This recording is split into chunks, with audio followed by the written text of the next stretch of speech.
What's going on? Hopefully you're having a great day, and hopefully you're having a great day. I never know how to start these or end these, but how's it going? Hopefully you're having a great day, and welcome back if you're revisiting, but if you're new, welcome.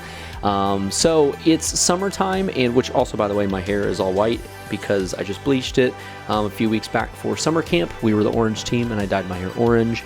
I went bleach, and then I added temporary orange coloring, and so the orange is coming out, so now it's bleach. But I kind of like the bleach. I think it looks kind of cool.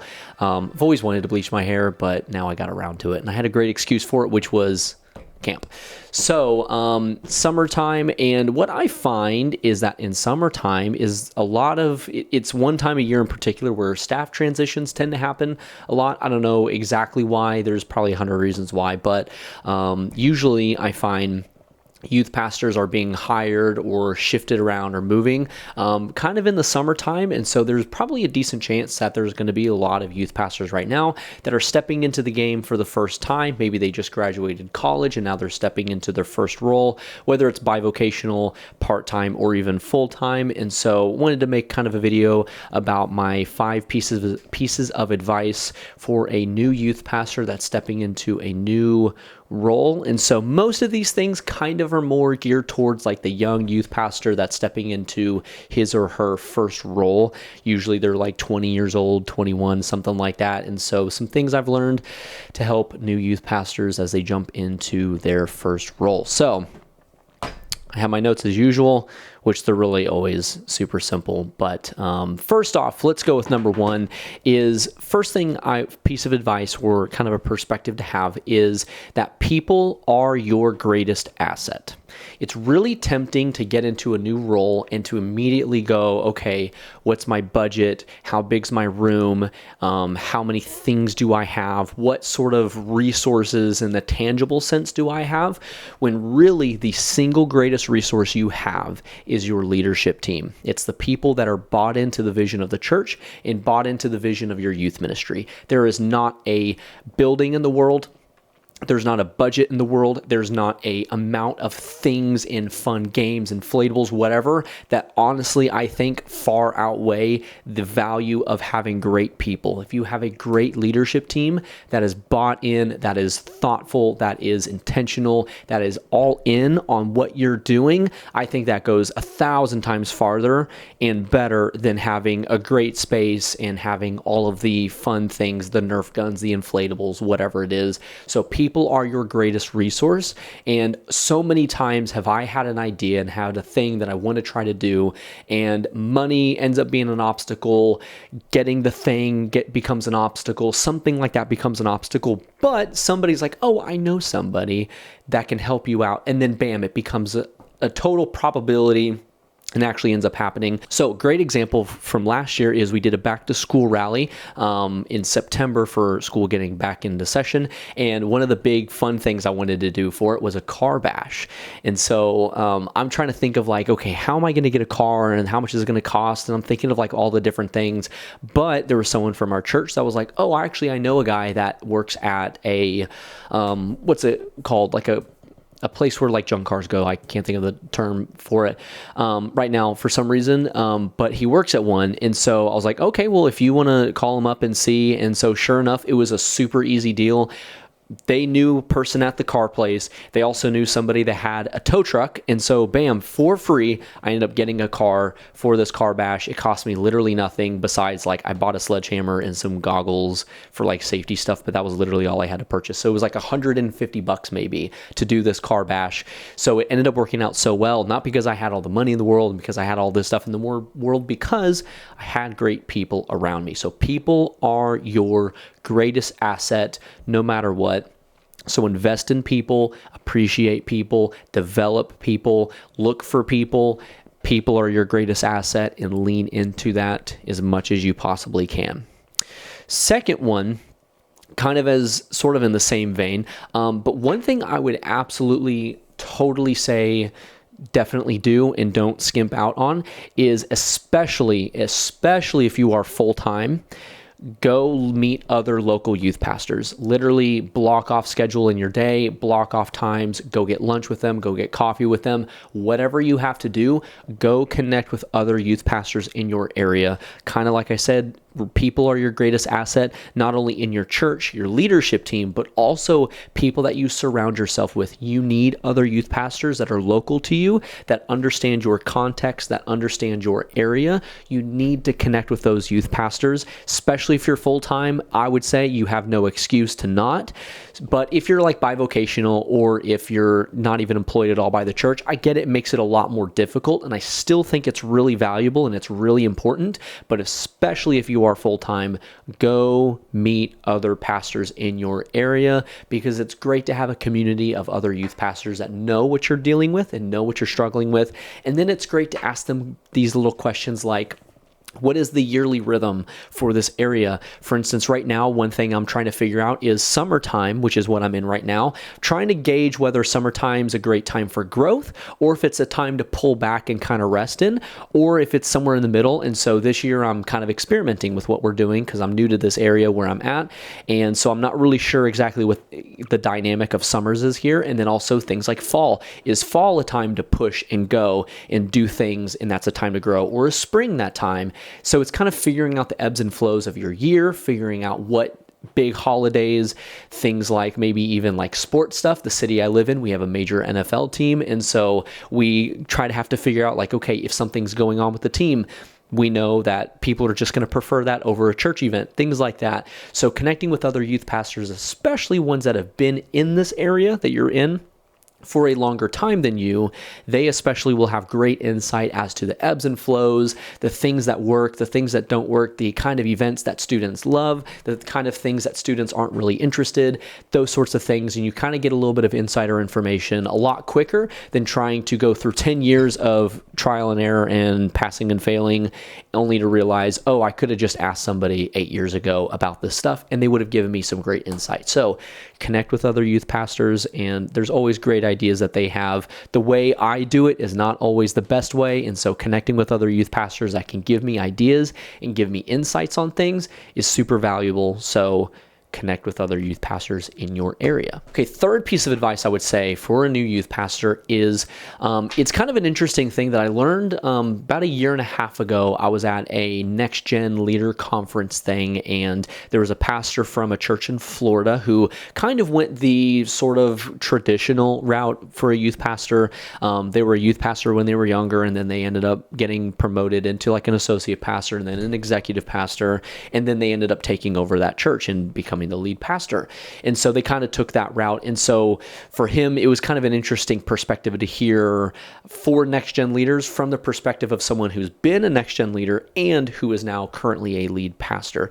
And his advice was really interesting, and I really find it, I think, honestly, really helpful. And the thing he said was, you serve first the team you're part of, then the team you lead.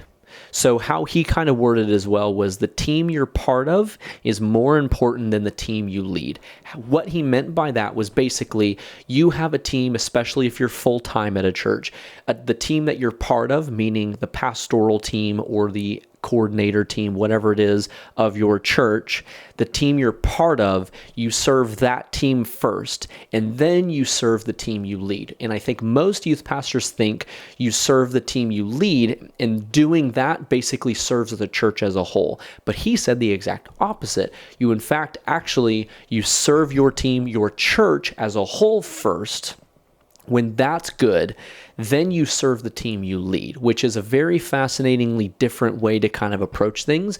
And so the moral of that is, serve your pastors. Find any way that you can to serve your lead pastors, to serve if you have an executive, an associate, a next gen pastor, whoever it is that's in authority over you, find ways to serve them, make their job easier. And by doing that, you kind of inevitably make the youth ministry that you're leading a whole lot better in the process, because it kind of goes into sort of this: people are your greatest asset. If your leadership team is on board with what you're doing, the sky is the limit. But if your leadership team is not, then good luck, because that is a steep uphill battle when your leadership team is not on board with what you're doing. So serve your team that you're part of first, then serve the team that you lead. And that might just make the massive world of a difference in the church that you maybe are stepping into, or maybe even the church that you've been part of, but you've kind of shifted it around where all your focus is on the team you lead.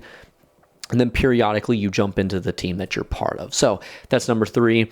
Number 4 is consume lots of teaching material. So things like books, podcasts, heck, even listen to some sermons.